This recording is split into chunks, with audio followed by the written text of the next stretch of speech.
مل کے بھی تو آپ نے ایک دھرنا دیا تھا نا. کبھی اس دھرنے میں ڈاکٹر طاہر القادری کی جو زبان تھی وہ زبان اس کی اجازت ہوگی؟ ہم نے کبھی طاہر القادری نے بھی اس کی اجازت ہوگی؟ طاہر القادری صاحب نے تو بی فیئر ویت طاہر القادری صاحب انہوں نے کبھی کفر کے فتوے نہیں دیے. انہوں نے کبھی یہ نہیں کہا کہ جو ہمارا مخالف ہے اسلام دار ہے اسلام سے خارج ہے. آپ ابھی ذرا مولانا فضل الرحمان نے بھی کبھی نہیں کہا یہ. نہیں آپ نے تقریریں نہیں سنی نا ان کی جو کانفرنس میں ہوئی ہے. وہ تو اگر آپ سنیں اور آپ دیکھیں کہ اس میں کس قدر ہیٹ سپیچ ہے. اور ابھی جو اکتوبر میں بھی جب انہوں نے بات کی انہوں نے کہا اگر استعفیٰ نہیں دیں گے تو ہم بزور طاقت جو ہے وہ استعفیٰ لیں گے. آپ کیسے کسی حکومت کو کہہ سکتے ہیں کہ بزور یہ تو بغاوت ہے, یہ تو سیڈیشن ہے. آپ تحریک ہے, اس لیے میں نے پیپلز پارٹی اور پی ایم ایل این کو یہ کل کہا ہے کہ آپ خود کو آپ ایک سیاسی جماعت ہیں, آپ علیحدہ کریں اس قسم کی گفتگو سے اور اس قسم کی باتوں سے. ایک سیاسی تحریک ایک علیحدہ چیز ہے. بطور طاقت معاملات کو ہاتھ میں لینا اس کی اجازت تو ظاہر ہے ریاست نہیں دے سکتی.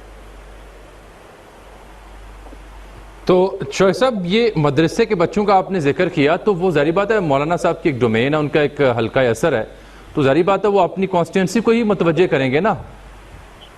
نہیں یہ نہیں نا ہو سکتا کہ فار ایگزامپل آج آپ اس طرح سے کریں کہ قائد اعظم یونیورسٹی پنجاب یونیورسٹی کے جو وائس چانسلرز ہیں وہ سارے بچوں کو لے کے سڑکوں پہ کھڑے ہو جائیں اور کہیں کہ نہیں جناب آپ یہ حکومت چھوڑ دیں. یہ مدارس بھی جو ہے وہ بھی ایجوکیشنل انسٹیٹیوٹس ہے نا. آپ یہی تو پرابلم ہے ایجوکیشنل انسٹیٹیوشنز کو. یہ جو ایک طبقہ ہے اس نے اپنی سیاست کا چمکانے کا ایک پورا ذریعہ بنا رکھا ہے, اس کو ہمیں جو ہے وہ ڈسکریج کرنا ہوگا.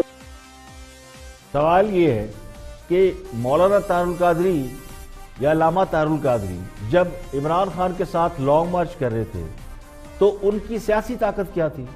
ان کے پاس بھی تو مدرسوں کے بچے اور ان کے مریدین تھے, اور خان صاحب کے ساتھ کون تھے؟ یونیورسٹی اور کالجوں کے اسٹوڈنٹ تھے.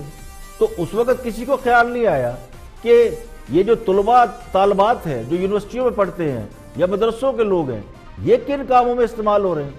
پھر جب لوگ پارلیمنٹ تک چلے گئے, پارلیمنٹ میں گھس گئے, سرکاری عمارتوں کے اوپر چڑھ گئے, تو کیا وہ طاقت کا استعمال نہیں تھا؟ اگر اس وقت یہ سب کچھ صحیح تھا تو پھر آج کیسے غلط ہوگی؟ یعنی کل تک جو بات صحیح تھی وہ آج اب غلط کیسے ثابت کر رہے ہیں؟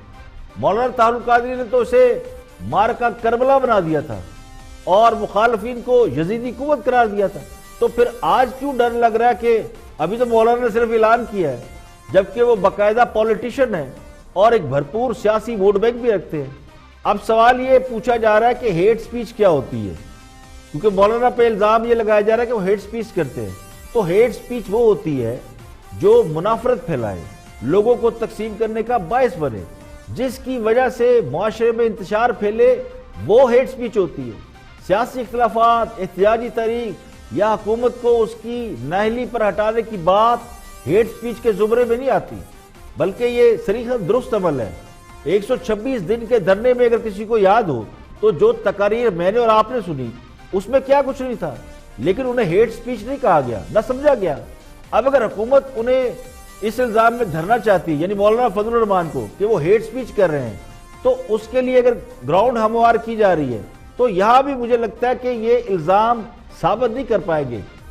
126 دن کے دھرنے میں جو تقاریر کی گئی, جو میں نے اور آپ نے سنی, اس میں کیا کچھ نہیں تھا, لیکن انہیں ہیٹ سپیچ نہیں کہا گیا, نہ کسی نے اسے ہیٹ سپیچ قرار دیا. اب اگر حکومت مولانا فضل الرحمان پر ہیٹ سپیچ کا الزام لگا کر انہیں دھرنا چاہتی ہے اور اس کے لیے گراؤنڈ ہموار کی جا رہی ہے تو یہ الزام وہ ثابت نہیں کر پائیں گے.